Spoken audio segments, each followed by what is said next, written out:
And gosh, you know, we always had a better day when we experienced some time with Mr. Palmer. You know, what does he mean to the game of golf outside the ropes? Well, he meant so much to the fans, that's for sure. I've never seen a person, any kind of a human being, that could interact with people and make them feel comfortable the way Arnold Palmer did. He had a way of taking the energy that everybody gave to him, because they were always so excited to see him, and he had a way of turning it around and giving it back to them. And I'm reminded of a story back in 1990 when we were at the Senior Skins in Hawaii, and Arnold Palmer won.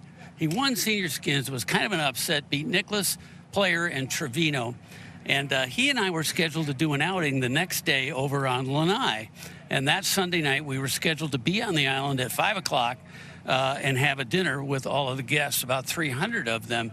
Well, at 2:30, when we were supposed to be leaving for the airport, we were still celebrating in Arnold's condo at Maunalani, and we did not even get to the airport until 5:30. Took off for Lanai, 300 people waiting at the party. And Arnold said quickly to the hotel staff, I'm going to take a shower, tell him I'll be down in half an hour. And I thought, he's going to lay down on the bed and go to sleep and take a nap. And sure enough, we got down there at 8 o'clock for a 5:30 appearance. And he met every one of those 500 people, a little bit 300 plus, let's say. And just, he stayed. He was the last guy that left. And the next morning, we were down on the range, and he comes out, and he says, you know, folks, I'm getting started a little slowly this morning, so we're going to change things up here. Instead of Mark being the host and me hitting the shots, I'm going to be the host, and Mark is going to hit the shots.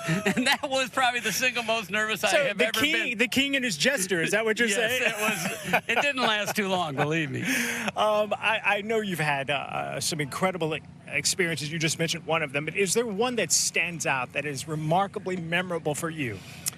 Yeah, it happened right here. It happened about 20 feet from here. This is where Arnold used to park his cart when he was watching players warm up at the Arnold Palmer Invitational. And when I got diagnosed with my bad cancer back in 2015, it was a pretty dire circumstance. And I didn't have a whole lot of hope, and in fact had been at the PGA Championship and was listening to everybody say, oh, woe is Mark.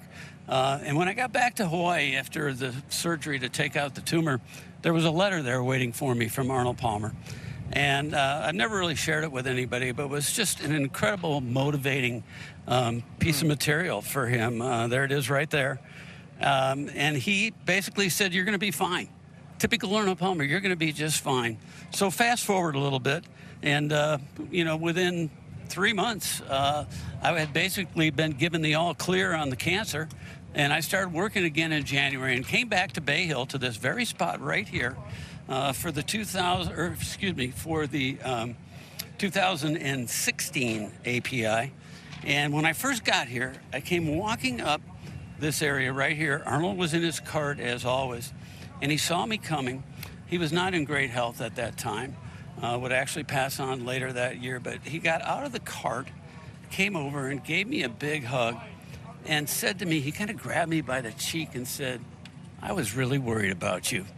And I just will never forget that as long as I live. That was one of my late memories of Arnold Palmer, but it happened right here. And every year when I come here and walk by here, it just gives me goosebumps to think about. It's beautiful. I appreciate you sharing that with our viewers and me. I too have a memory from 2016.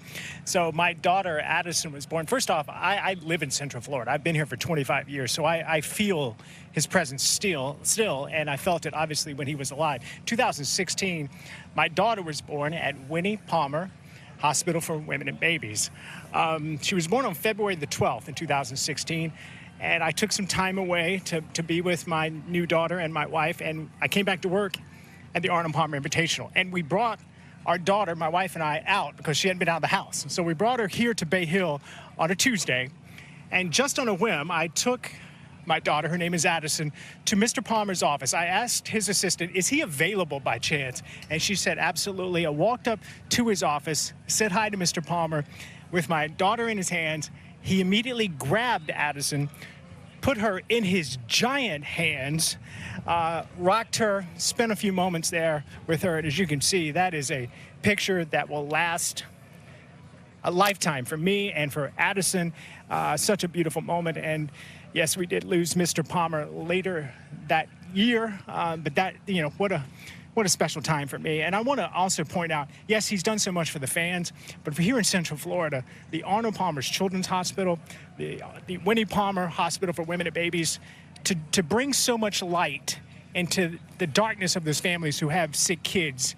I mean, he poured his soul into those hospitals, and that's something that's going to be a big part of his legacy as well.